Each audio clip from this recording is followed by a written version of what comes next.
கர்த்தருக்கு ஸ்தோத்திரம். இந்த நாள் தேன்துளி நிகழ்ச்சியிலே உங்களை நான் மீண்டும் சந்திப்பதில் அதிக மகிழ்ச்சி அடைகிறேன். ஆண்டவராகிய இயேசு மரித்தார், உயிர்த்தெழுந்தார், பரமலத்துக்கு ஏறினார். அதோடு கூட அவர் தாம் சொன்னபடியே 50வது நாளிலே தம்முடைய பரிசுத்த ஆவியானவர் இந்த உலகத்துக்கு கொடுத்தார் என்று பார்க்கிறோம். ஈஸ்டர் பண்டிகையிலிருந்து 50வது நாளிலே தான் இந்த பெந்தேகோஸ்தே பண்டிகை வரப்போகிறது. ஆனால் இந்த நாளில் அந்த பரிசுத்த ஆவியானவர் அப்போஸ்தலர் 2ஆம் அதிகாரத்தின்படியாக அந்த மேல் வீட்டறையில் இறங்கின உடனே அங்கிருந்ததான மற்றவர்கள் அதை மிகவும் ஒரு வேடிக்கையாக பார்த்தார்கள், கிண்டலாக இருந்தார்கள்.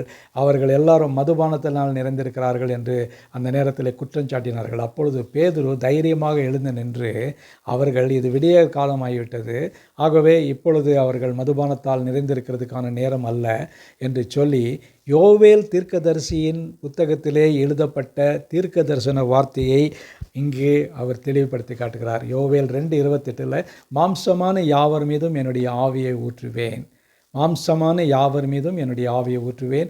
அவர்கள் தீர்க்கதரிசனம் சொல்லுவார்கள், அவருடைய வாலிபர்கள் தீர்க்கதரிசனம் சொல்லுவார்கள், அவர்களுடைய மூப்பர்கள் தீர்க்கதரிசனம் சொல்வார்கள், தரிசனங்களை காண்பார்கள் என்றெல்லாம் சொல்லியிருக்கிறது. ஆகவே வேதத்தில் எடுக்கிறதான ஒவ்வொரு காரியங்களும் பழைய ஏற்பாட்டிலிருந்து அது நிறைவேறத்தக்கதாக புதிய ஏற்பாட்டிலே மேற்கோள் காட்டப்பட்டிருக்கிறது. அப்போஸ்தலனாகிய பேதுரு மிக தைரியமாக எழுந்து நின்று இந்த நேரத்தில் யோவேல் தீர்க்கதரிசியின் புத்தகத்தில் 2:28 மேற்கோள் காட்டி, இவர்கள் மதுபானத்தால் நிறையவில்லை, இவர்கள் பரிசுத்த ஆவியானவரால் நிறைந்திருக்கிறார்கள் என்று சொன்னார். ஆகவே இந்த பரிசுத்த ஆவியானவர் இன்றும் உண்மையுள்ளவராயிருக்கிறார்.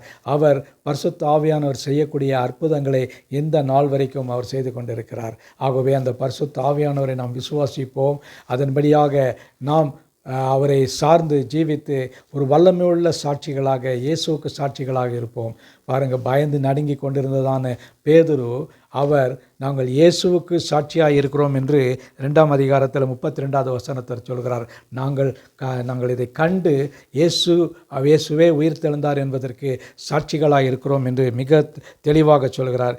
தேவன் எழுப்பினார் என்பதற்கு நாங்கள் சாட்சி என்று சொல்கிறார். ஆகவே இந்த வேளையில் இந்த பலத்த சாட்சிக்காக நன்றி செலுத்துவோம். இந்த வேளையில் ஆண்டவரை நோக்கி பார்ப்போம். நல்ல ஆண்டவரே, நீர் கொடுத்த பரிசுத்த ஆவியானவருக்காக ஸ்தோத்திரம், பரிசுத்த ஆவியானவருடைய கிரியைகளுக்காக ஸ்தோத்திரம். ஆண்டவரே, எங்கள் மத்தியிலே நீர் கிரியை செய்து கொண்டு வருகிறீர். ஆண்டவரே, நீர் என்ன செய்ய முடியுமோ அதை இந்த நாளிலே பரிசுத்த ஆவியானவர் கிரியை செய்து கொண்டு எங்கள் மத்தியிலே கிரியை செய்கிறீரே, அதற்காக ஸ்தோத்திரம். பரிசுத்த ஆவியானவருக்கு நன்றி சொல்கிறோம். பிதாவாகிய தேவனே, குமாரனாகிய இயேசுவே, பரிசுத்த ஆவியானவரே, நாங்கள் உம்மை அறிக்கையிடுகிறோம், உம்மை நம்புகிறோம், விசுவாசிக்கிறோம். மீட்பர் இயேசுவின் நாமத்தில் ஜெபிக்கிறோம் நல்ல பிதாவே. ஆமேன், ஆமேன். கர்த்தர் உங்களை ஆசீர்வதிப்பாராக. இந்த நாள் உங்களுக்கு ஒரு ஆசீர்வாதமான ஒரு நாளாக அமையட்டும்.